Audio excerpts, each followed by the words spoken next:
नमस्कार दोस्तों, आपका स्वागत है मेरा इस चैनल में जिसका नाम है मनी लेंस। मनी लेंस में हम बातें करते हैं शेयर मार्केट से जुड़े हुए खबरों के बारे में।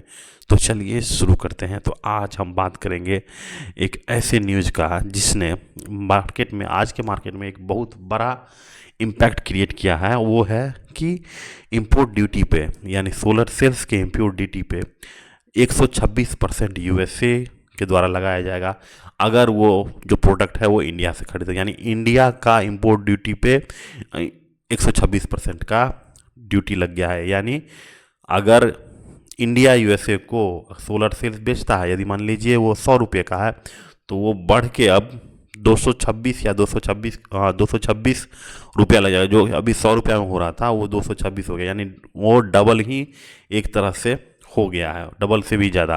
तो इतना ज़्यादा अगर टैरिफ लगने के बाद, ये टैरिफ लगने के बाद का है, यानी 15% टैरिफ लगेगा ही, उसके बाद 126%, ये उसके अलावा है। तो सोच सकते हैं कि 2.5 गुना भी आपका कॉस्ट भाग जाएगा। तो एक तरह से समझिए कि अब अब यूएसए ने सीधा सीधा मना ही कर दिया है इंडिया को कि आप जो है सोलर एनर्जी सेल्स नहीं देंगे हमको। तो ये पहले से ही एक इसकी गाथा लिखी जा रही थी। जब डोनाल्ड ट्रंप ने जो ग्रीन हाउस गैसेज इफेक्ट के कारण जो जितने भी ट्रीटी थी, ग्लोबल सोलर अलायंस की ट्रीटी थी, सब से अपने आप को बैकआउट कर लिया था। उसने बोला, उनका ये लॉजिक था कि यूएसए जो है वो ऑयल रिच कंट्री है, गैस रिच कंट्री है, तो हम लोग नॉन रिन्यूएबल पे जाएंगे। ये सोलर वोलर जो है ये चाइना का काम है, क्योंकि चाइना के पास ऑयल नहीं है, ऑयल रिजर्व है ही नहीं। वो दूसरे कंट्री पे अपने एनर्जी के लिए डिपेंडेंट है।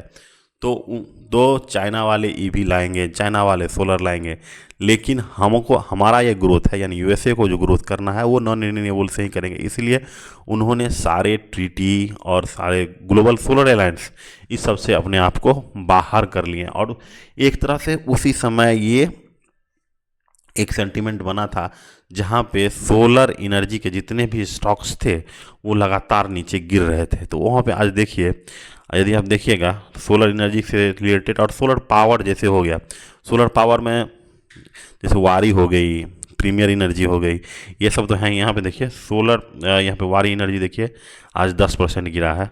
यहाँ पे अदानी पावर, ये सब जितने भी टाटा पावर, जितने भी सोलर सेक्टर की कंपनियां हैं वो एक एक करके धराशायी होते जा रहे हैं। तो ये चीज़ें भी आपको समझ लेनी है।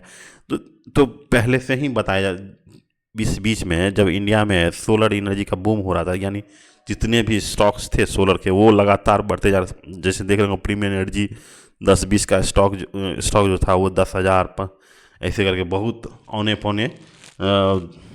पौने मतलब बहुत ही ज़्यादा वैल्यूएशन पे बिकना शुरू हो गया था। वो सब को धीरे धीरे अब वो लोग जो है अपने केपीआई एनर्जी जो है, इस तरह की बहुत सारी स्टॉक्स थे जो एक तरफ से लगातार बढ़ते जा रहे थे, 4% 5% बढ़ते जा रहे थे। और मार्केट में काफ़ी ज़्यादा यूफोरिया था सोलर एनर्जी को लेके। लेकिन एक एक करके सारे अब पत्ते जो हैं डोनाल्ड ट्रंप खोलते जा रहे हैं। और यहाँ पे देखिएगा कि सोलर एनर्जी से रिलेटेड जितने भी स्टॉक्स हैं वो 10% और 15% कोई, ये लगातार जो है नीचे की तरफ मूव कर रहे हैं। जैसे आप बात कीजिएगा विक्रम सोलर का, तो विक्रम सोलर भी एक अच्छी कंपनी है, लेकिन इसका भी आज देखिएगा तो आज जो है ये भी 5% गिरा है। तो लेकिन विक्रम सोलर के जो मैनेजिंग डायरेक्टर हैं उन्होंने बोला है कि हमारे जो एक्सपोर्ट पे उतना असर नहीं पड़ेगा, क्योंकि हम पहले से ही अपने जो एक्सपोर्ट थे वो डाइवर्सिफाई कर दिए। यानी अलग अलग देशों में हमारा प्रोडक्ट है और हम जो है किसी और कंट्री से मंगाते हैं और वहीं से वहीं बेच देते हैं। तो एक्चुअली में हमारा प्रोडक्ट जो मेड इन इंडिया नहीं होगा और हम पे ज़्यादा असर नहीं पड़ेगा। तो यही चीज़ें बाकी सब सोलर सेक्टर की कंपनियां भी बोल रही हैं कि डोमेस्टिक में बहुत ज़्यादा ग्रोथ है, पीएम मोदी का सोलर पे बहुत ज़्यादा ध्यान है। तो तो इंडिया में काफ़ी ग्रोथ है। लेकिन एक बात आप समझ लीजिए कि एक बार अगर सेंटीमेंट किसी भी कंपनी का टूट जाता है या किसी भी सेक्टर का अगर सेंटीमेंट टूट जाता है तो उसके बाद से उसमें रुपया बनाना मुश्किल ही हो जाता है। तो फिलहाल अभी जो है वारी एनर्जी और या फिर प्रीमियर एनर्जी, ये जितने जो सोलर स्टॉक्स हैं उसके पी का डी रेटिंग का काम चल रहा है और अभी फ़िलहाल इसमें पैसा बनना तो नामुमकिन है। तो ये सब बातें आपको जान लेनी है अगर आप शेयर बाज़ार में अच्छे निवेशक बनना चाहते हैं। तो ये सब तो बातें हो ही गई।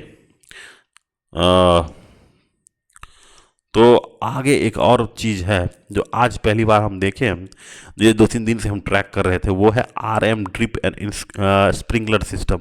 तो ये बस ड्रिप और स्प्रिंकलर का है, यानी खेतों में जो आप देखते होंगे छोटे छोटे पाइप लगाए जाते हैं और जिसके साथ जो है काफ़ी अच्छी खेती की जाती है। तो वो इसकी कंपनी है और इसका स्टॉक पी देखिए 70 के आसपास है। लेकिन एक चीज़ आप देखिए कि ये लगातार 3-4 दिनों से 3-4 दिनों से नहीं हुई, यहाँ पे देखिए 10-15 दिनों से लगभग बताते हैं कि DM क्या है, RM है, RM ड्रिप, RM ड्रिपिंग। एक चीज़ आपको दिखा रहे हैं यहाँ पे देखिए 4-5 दिनों से लगातार इसमें अपर सर्किट लग रहा था। लेकिन आज जो है क्या हो गया कि एक अचानक से 20% जो है इसमें गिरावट आ गई। और ये चीज़ बताता है कि आप जो है लगातार अगर किसी भी कंपनी में ग्रोथ में यदि आप भाग लेते हैं, यहाँ पे देखिए ये 2-3% यहाँ से अचानक से बाइंग आई और उसके बाद से लगातार जो है शेयर यहाँ पे जो 70-80 के आसपास से था वहाँ से 120-130 पे पहुँच गया। तो एक्चुअली में ये कहीं ना कहीं प्रमोटर्स जो होते हैं वो सब एक बार मार्केट इसमें जो घुसते हैं उसके बाद वो क्या करते हैं कि शेयर को जहाँ तहाँ पटकना शुरू कर देते हैं। और देखिए यहाँ पे ले गए एक के बार, अगर मान लीजिए यहाँ पे कोई फंसा होगा 118-119 पे, उसको तो पानी मांगने का भी नहीं रहा, क्योंकि आज ही अचानक से 20% हो गया। यानी देखिए डेली है 1 2 3 4 5 6 7 8 10 11 12, यानी 20 दिन का 20 ट्रेडिंग डेज का अगर कोई रुपया लगाया होगा, सबका रुपया आज यहाँ हो गया, शून्य हो गया। समझिए अचानक से एक बार 20% का मारा, अब थोड़ा और मारेगा तो फिर देखिएगा कि ये सीधा नीचे चलेगा, क्योंकि अभी भी 20% का स्टॉक है। लेकिन अब ऐसी कंपनियों में क्या करना होता है कि जो लगातार अचानक से भागे, उसके बाद ऐसी कंपनियों से हमेशा इंसान को दूर रहना चाहिए। क्योंकि देखिए ग्रोथ कभी भी किसी कंपनी में होती है वो धीरे धीरे उसका पी बढ़े, उसका अर्निंग बढ़े, इस तरह से अगर होता है तो फिर कंपनी में रुपया बनता है लॉन्ग टर्म में। यदि आप इस तरह से देखिएगा 4 दिन 5 दिन बढ़ा, एक दिन ही में वो इतना बड़ा गोता लगेगा कि आपका कमाई जो है सीधा एक बार ख़त्म कर दिया जाएगा। लेकिन यहाँ पे देखिए सेल्स अच्छा है, सेल्स बढ़ा है। अब देखिए सेल्स देखिए कि क्या इक्विटी डाइल्यूशन से आया है। हाँ यहाँ पे देखिए इक्विटी डाइल्यूशन से आया है, 15 से 25 हो गया, इक्विटी डाइल्यूशन हो गया। रिजर्व कैश फ्लो देख लीजिए, यहाँ पे देखिए कैश फ्लो निगेटिव है। तो ये सब चीज़ें जो बताती हैं कि कंपनी अच्छी नहीं है, क्योंकि ऑपरेशन से, यानी वो जो काम कर रही है ड्रिप बनाने की कंपनी जो है वो स्प्रिंकलर बना रही है या फिर जो भी बना रही है, और उससे जो है उस कंपनी में कोई रुपया आ नहीं रहा है, यानी गल्ला में कोई रुपया आ नहीं रहा है। तो एक्चुअली में ये बताता है कि उसके ऑपरेशन जो है वो हमेशा गड़बड़ ही होगा। क्योंकि रिसीवेबल्स जो है बहुत ज़्यादा, सिर्फ सेल्स दिखा देना कि हमारा 70 करोड़ या 75 करोड़ का सेल्स हुआ है, वो सेल्स अगर आपके ही पास है, वो इन्वेंट्री में पड़ा हुआ है, वो रिसीवेबल्स में पड़ा हुआ है, वो उसका पैसा आपको मिला ही नहीं, तो इस तरह से आपका सेल्स करके कोई फ़ायदा नहीं है। ठीक है। और जो चीज़ आपको ये यहाँ समझा रहे हैं वो एक ही और बात समझिए कि अचानक किसी कंपनी में ग्रोथ नहीं होता। और दूसरी बात ये है कि कंपनी में देखिए जो 4-5 दिनों से जो घुसा है तो वो है बल्क डील में देखिए, ये हाईटेक प्राइवेट लिमिटेड, इस तरह देखिए कोई कंपनी अगर निवेश करती है, कोई मान लीजिए एचएनआई है या फिर डीएआई है या फिर एफआई ही है, अगर निवेश करती है तो वो बाय करती है। ऐसा नहीं है कि वो बाय करके फिर सेल कर देती है, फिर बाय करती है सेल करती है। इससे क्या होता है कि एक स्पाइक आता है कंपनी के स्टॉक के प्राइस में, और फिर जो है स्पाइक आता है तो फिर छोटे छोटे निवेशक उसमें फंस जाते हैं, क्योंकि उनको लगता है कि अब यहाँ से ये चलने लगता है, और उसी क्षण में जैसे ही आम निवेशक घुसते हैं, रिटेल निवेशक घुसते हैं, वो बेच के फिर चले आते हैं। तो उनको कुछ फर्क नहीं पड़ता है थोड़ा बहुत लॉस होने का, लेकिन आपको फ़र्क पड़ेगा। आपके जो कमाई का पैसा है वो एक ही दिन में 20% 30% अगर ख़त्म हो जाएगा तो वो आपके लिए एक बुरा दिन साबित हो पाएगा।